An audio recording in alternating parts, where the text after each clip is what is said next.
السلام عليكم ورحمة الله وبركاته. أهلا بيكم في مطبخ داليا. النهاردة إن شاء الله هنعمل مع بعض وصفة حلوة جدا جدا. لو عندك نص كيلو دقيق، تلت كوباية زيت، وشوية مية، هتعملي الخير كله في البيت. النهاردة إن شاء الله هنعمل مع بعض قرص البرازق أو قرص النشادر. شايفين يا جماعة شكلها عامل ازاي؟ بجد لما تعمليها كده مش محتاجة غير كوباية شاي وتاكلي بقى بيها. وقد ايه؟ من نص كيلو دقيق عملنا كمية حلوة جدا جدا. شايفين يا جماعة شكل القرصة بتاعتنا عامل ازاي؟ بجد حاجة كده تفتح النفس. قد ايه هشة وكمان مقرمشة كده، مع بقى سقسقة للشتا بقى ان شاء الله بقى. يعني ايه، هتعجبك جدا جدا. وقبل ما ندخل على الطريقة يا ريت تعملي لي لايك واشتراك في القناة. يلا بينا نسمي الله، صلي على الرسول ونشوف معانا ايه. اول حاجه عندي هنا كوبايه الا ربع من اللبن، وممكن كمان تبقى ميه لو ما عندكش لبن، مفيش اي مشكله. عندي كمان كوبايه سكر بودره، وكمان تلت كوبايه زيت. هحط كمان معلقه كبيره كده من النشادر، بتجيبها بقى من عند العطار يا جماعه، تقولوا له عاوزه نشادر، يعني بتجيبها ب5 جنيه. هقلب بقى اللبن مع السكر مع الزيت ومعلقه النشادر اللي حطيناها. شايفين يا جماعه المقادير بتاعتنا مفيش اسهل من كده. قلبت حوالي بس دقيقتين 3 عما السكر بتاعنا داب. بعد كده نزلت هنا بنص كيلو من الدقيق، وهحط كمان رشه الملح، وهبدا بقى اخلط كده لحد ما الم الدقيق كده مع المواد السائله اللي حطيناها. شايفه يا جماعه؟ يعني مفيش اسهل من كده مكونات تقدري تحطيها. شويه ميه وشويه سكر وشويه زيت ونص كيلو من الدقيق، هتعملي احلى واجمل قرص نشادر ممكن تاكليها.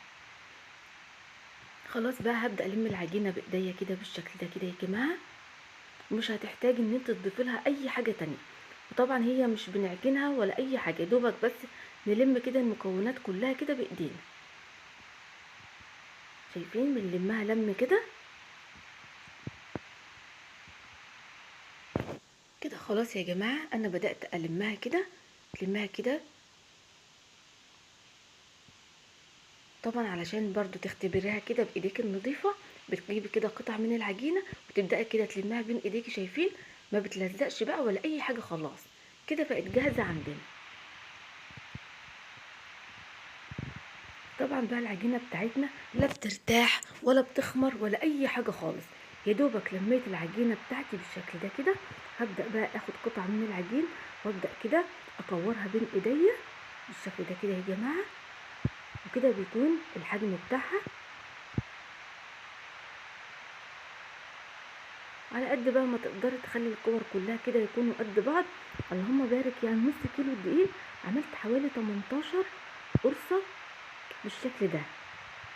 هغطيهم برضو كده علشان وشهم ما ينشفش معايا، وهاخد بقى اول قطعه واشتغل بيها على طول. جبت بس كيس تلاجة كده وفتحته عندي عشان يسهل بقى عليا عمليه التشكيل. وجبت كمان كده شويه من السمسم. هاخد بقى اول قطعه كده يا جماعه، وبنزل بقى بيها بالسمسم بالشكل ده كده، وابدا بقى افردها. شايفين بقى تتفرد معاكي بكل سهوله. يعني كمان ممكن تستغني عن النشابه وما تفرديش بيها، ممكن تفردي بايديكي مفيش اي مشكله.